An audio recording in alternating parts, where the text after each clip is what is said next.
October 1796. 6 months have passed since Napoleon Bonaparte took command of the army of Italy. 6 months that have reshaped the map of Europe. From the moment he crossed the Alps, the young general has delivered one victory after another. Lodi, Castiglione, Bassano, each more daring than the last. The world is beginning to take notice. In Paris, his name is whispered with awe. In Vienna, it is spoken with dread. But in the muddy fields of northern Italy, his soldiers whisper another truth. They are exhausted. The campaign has drained them dry.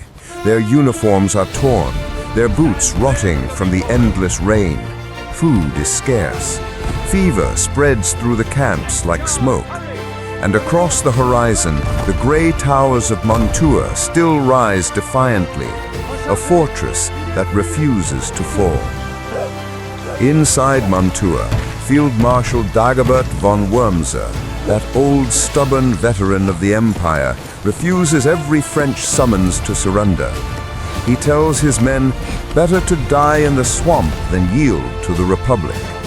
And so the siege drags on, month after month, a battle of endurance and disease. But Austria is not done. To the north, across the mountains, a new army is forming, a vast host of 44,000 men, freshly armed, burning with vengeance for the defeats at Castiglione and Bassano. They march under a new commander, Lieutenant General Joseph Alvinci, an Hungarian aristocrat, 61 years old, once tutor to the emperor himself. He is methodical, brave, and utterly determined to restore the empire's honor. With him march 2 field corps, Gwozdanovich's men through Friuli, Davidovich's down from the Tyrol, their goal to link up and crush Napoleon between them. Napoleon knows the danger. He has fewer than 30,000 fit men left, no reinforcements from France, no fresh supplies, only willpower and cunning. For now, he waits. He lets the Austrians advance through the mud and rain, knowing the weather will exhaust them faster than his cannons ever could. But patience is not in his nature for long. On October 22nd, Alvinci begins his march south. Rivers overflow, roads vanish into lakes of mud. The men curse the weather, but they keep moving. By November, the storm breaks across northern Italy. Napoleon strikes first. He orders Massena to attack near Bassano, Orgerow against Hohenzollern at the Brenta, hoping to stall the advance. The fighting is brutal. A second battle of Bassano, bloodier than the first. Cannon fire echoes through the valley for 12 straight hours. By nightfall, 6,000 men lie dead or wounded, and neither side holds the field. That night, Napoleon sits alone in his tent, the rain beating against the canvas, his map soaked and torn. His army has fought bravely, but he knows the truth. This time, the enemy will not break easily.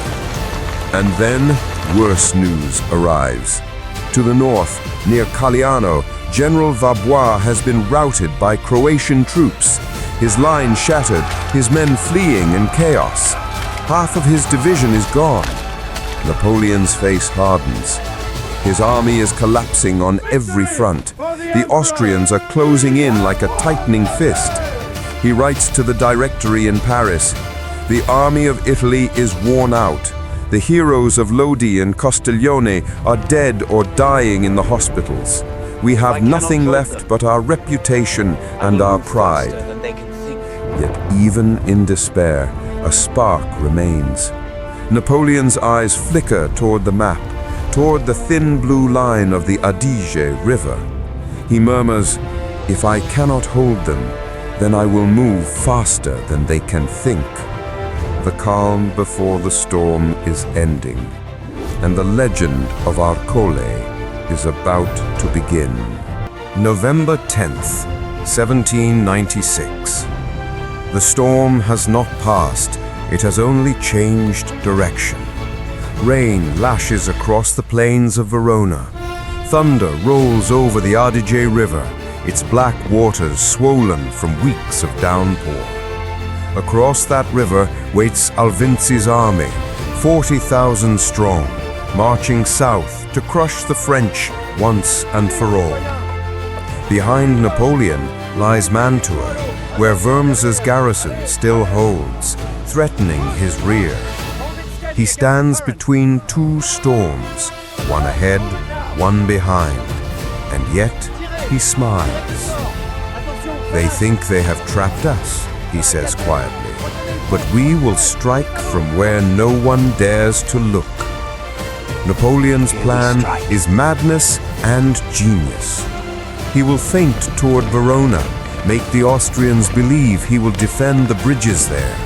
Then, in the dead of night, he will turn east, cross the Adige at a remote bend near Ronco, and strike at the heart of Alvinci's flank.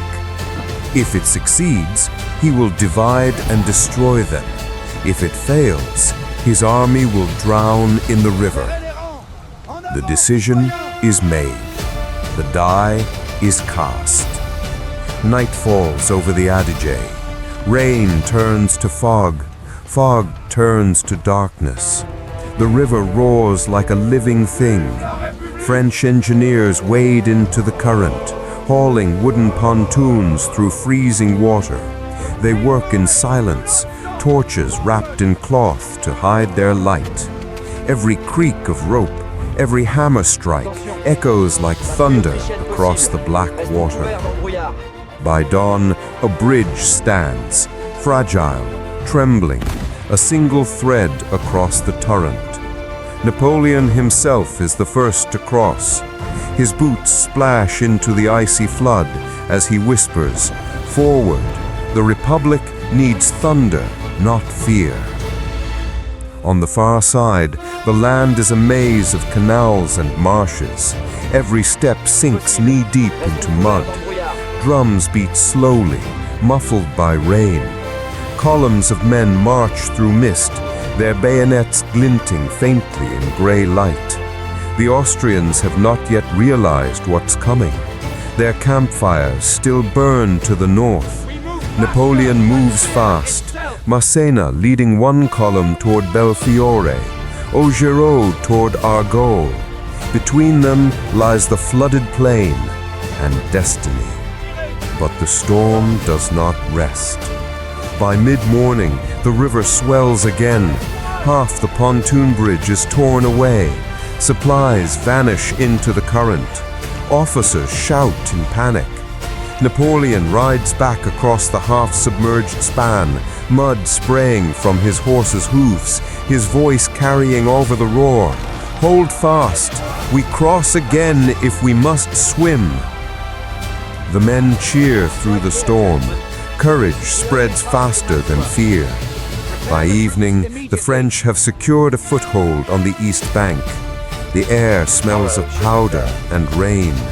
Napoleon's cloak is torn, his boots caked with mud, but his eyes are bright with fire. He gathers his officers under a dripping tree. "Tomorrow we strike for Arcole. Alvinci will never see it coming." Across the river, Austrian scouts finally glimpse movement in the fog. They hear faint drum beats carried on the wind and realize too late that the thunder is not the storm, it is the French. November 14th, 1796. Dawn breaks over the marshes east of Verona. Mist hangs low over the Adige River, turning the world into a gray, endless sea of mud and silence. The French army has crossed, but barely. Their bridge behind them is broken. Before them lies Arcole, a small village at the heart of a flooded plain, where the Austrians wait in force. Between Napoleon and victory, there is only water and death. The ground shakes with the weight of cannon fire. Shells crash into the swamp, sending columns of water and mud into the air. The French advance slowly, each step a battle against the earth itself. Drums beat, but the sound is swallowed by the wind. Muskets jam with wet powder. Men sink waist deep in black mud. The air smells of gunpowder, sweat and rot. Still they move forward. Napoleon rides at the front, mud splattering his boots, his hat soaked, his eyes bright with fury. "Forward! We are not made of mud!" he shouts. His soldiers cheer weakly, then press on. Across the plain, the Austrians open fire. Their cannons roar from behind the village of Arcole, their lines gleaming white in the morning fog. Each volley cuts through the marsh like a storm. The French are pinned down, unable to maneuver. For a moment, it seems the Republic's army will drown where it stands. Napoleon dismounts. He takes a flag from a fallen standard-bearer. Without hesitation, he strides into the swamp. "Follow me!" he cries. The tricolor flutters above the smoke.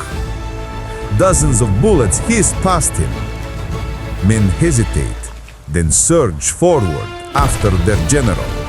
The attack slams into the Austrian line. Bayonets clash. Mud splashes like rain. For hours they fight knee-deep in water. Every musket shot echoes like thunder. Drums beat from somewhere in the fog, their rhythm out of sync, like a heartbeat struggling to live. Napoleon nearly falls, his foot caught in a sunken ditch. An aide rushes forward, dragging him free just as cannon fire erupts nearby. Shrapnel tears through his sleeve. Still he stands, flag in hand, mud dripping from his uniform. "This is where we live or die," he roars. By noon, the field is chaos. Bodies float in the flooded ditches. Officers shout orders no one can hear. Smoke and fog blend into a single choking veil. Massena's division closed through the right flank, pushing Austrians back yard by yard. Augereau's men are lost in the marsh, but somehow still fighting. The tricolor is everywhere, tattered, soaked, but unbroken. The Austrians begin to falter. For every man they shoot, two more emerge from the mist. The marsh itself seems to move, an army of ghosts advancing through fog and thunder. As the sun sinks, Napoleon stands atop a mound of earth near Arcole Bridge. His voice is hoarse, his hands trembling from cold. Behind him, the Republic's army holds fast, bloody, soaked, but alive. He looks toward the village and whispers, "Tomorrow, we finish it." The camera pans across the marsh, corpses half buried in mud, torches flickering in puddles, the sound of distant thunder rolling over the flooded plain. Arcole waits. November 15th, 1796. The sun rises red over the marshes. Mist drifts above the flooded fields like smoke from a dying fire. The French army, soaked, hungry and bleeding, stands once more before the village of Arcole. The battle has raged for 2 days. Each assault has failed.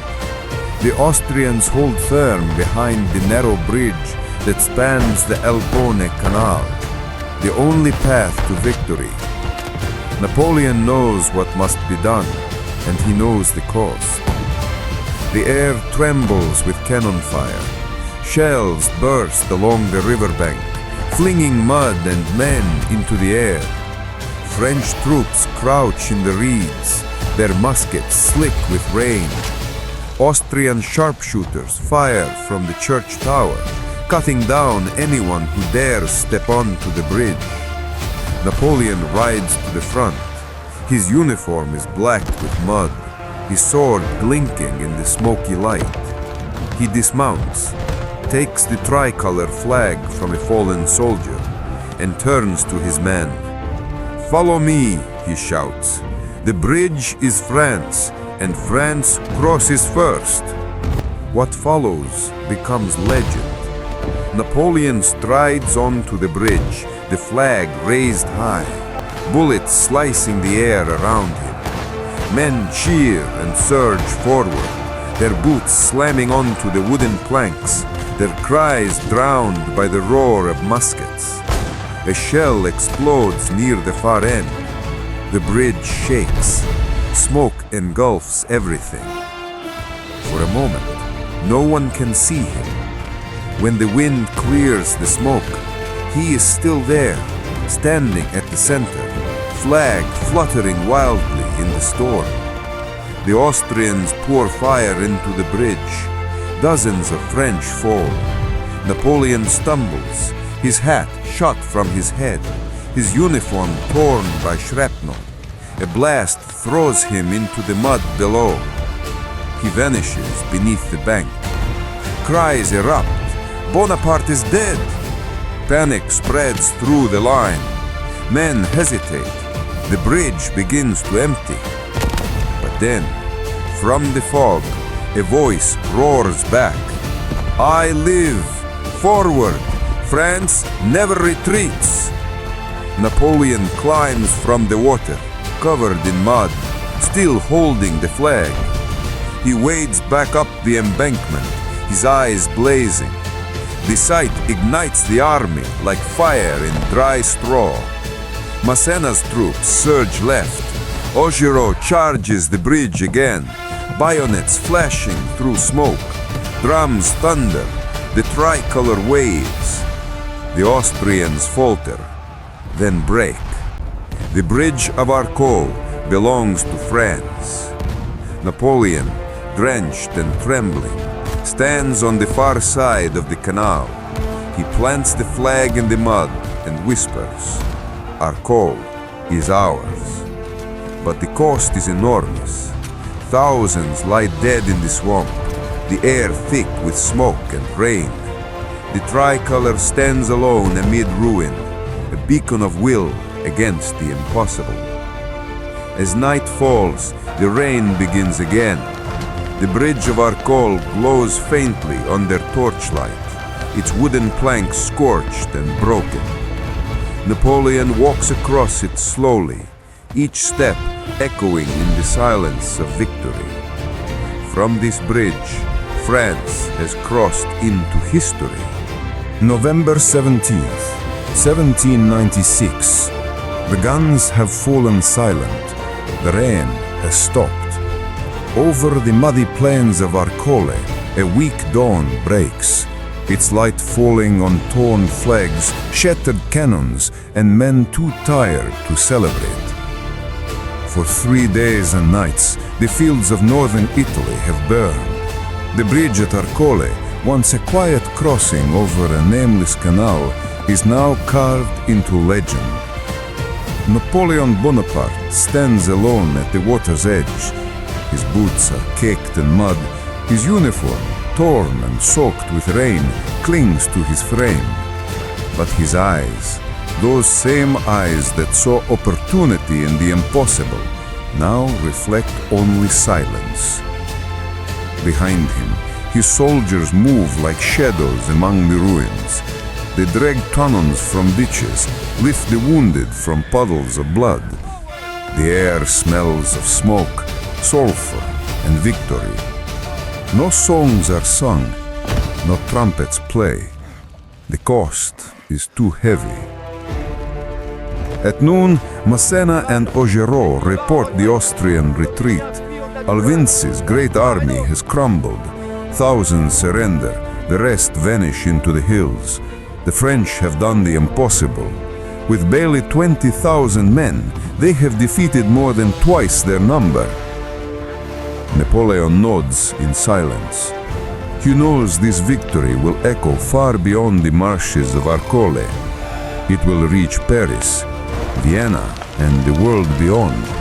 A whisper of a new force rising from the chaos of revolution.